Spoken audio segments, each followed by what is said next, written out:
UFC 287 not disappointing one bit at all. Kevin Holland says he wants Jorge Masvidal.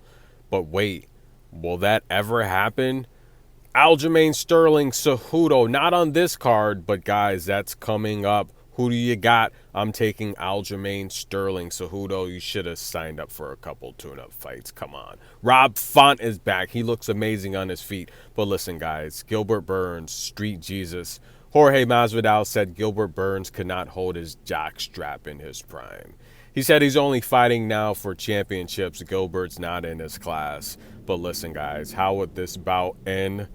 It would actually be one-sided. Not on the feet. Jorge proved he still has his hands. Look, a fighter is always going to be a fighter. That's correct. However, on the mat, Gilbert Burns dominated. 4 out of 6 takedowns, controlled Jorge for over 5 minutes. And that really decided this bout, guys. But the shocking news we were not ready for, or at least some.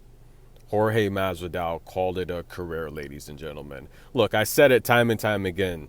Speed. Once your speed goes, you become a liability. That's right, because you can't really get off your offense at will. So now you have to become a different type of fighter. I mean, as you get older, you can't really continue to put on muscle, right? It's just not genetically possible. Now, we see a lot of fighters do it.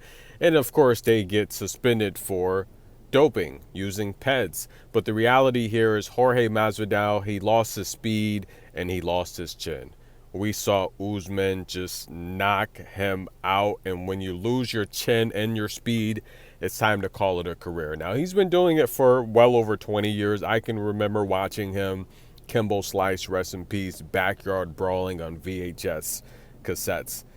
He's a legend. He's a pioneer. And to go out in his hometown, I think it's amazing. Now, Gilbert's from Florida as well, but guys, they're only cheering for Street Jesus in this one.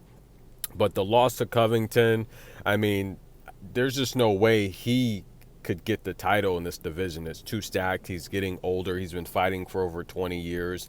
Once I saw his chin went, I'm like, yeah, he's got to retire. And now the interview here got a little bit wacky, right? He stated that he started with nothing. Now he's a multimillionaire. Yes, he's worked hard for it. But did those multi-millions come from the octagon or outside of the octagon? Because this interview got a little weird here. The first weird thing was he said he has the greatest governor of all time. Okay, listen, guys. If your governor wants to ban African-American studies from public schools, depriving kids of their history, that's racist. It's discriminatory. You're not great at anything. You're a racist when you do stuff like that. So that's a loss for Masvidal, in my opinion. But why would you say something like that? I mean, anyone in their right mind wouldn't call someone the greatest governor of all time when they're doing racist things like that. Could it be special interests? I don't know. He then called Donald Trump the greatest president of all time. Now, listen, guys.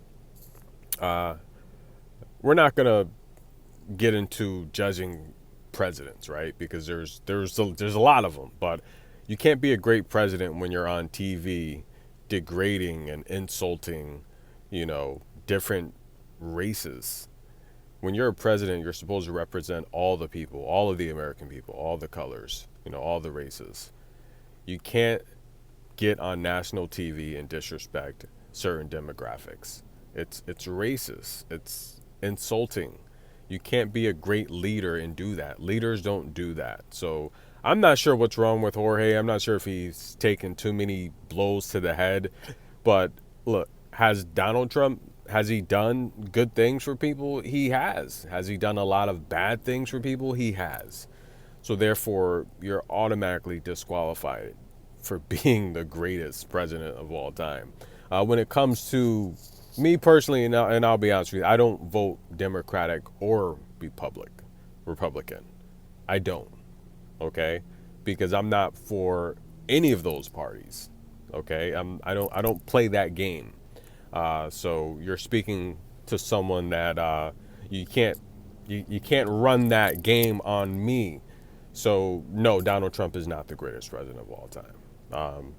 He's done a lot of crazy things, but I mean, he's done some good things as well. And I mean, I can name a few things that he's done. You know, he's literally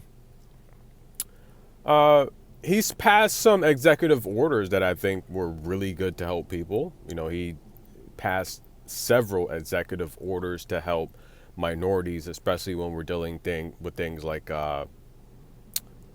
kidney disease. He passed a couple key executive orders to help with kidney disease. He's passed some executive orders to help stop human trafficking. He's done some great things to free innocent people that were locked up. He's done a lot of good things, but you can't get on national TV and disrespect and say racist things.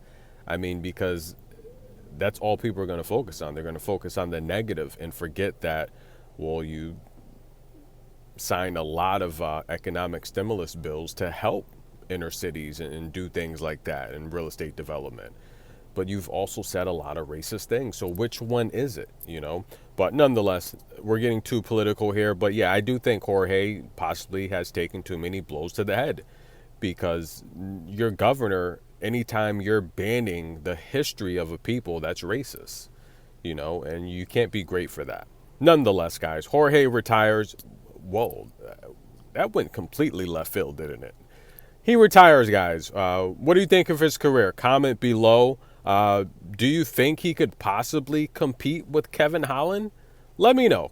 Leave a comment. See you soon.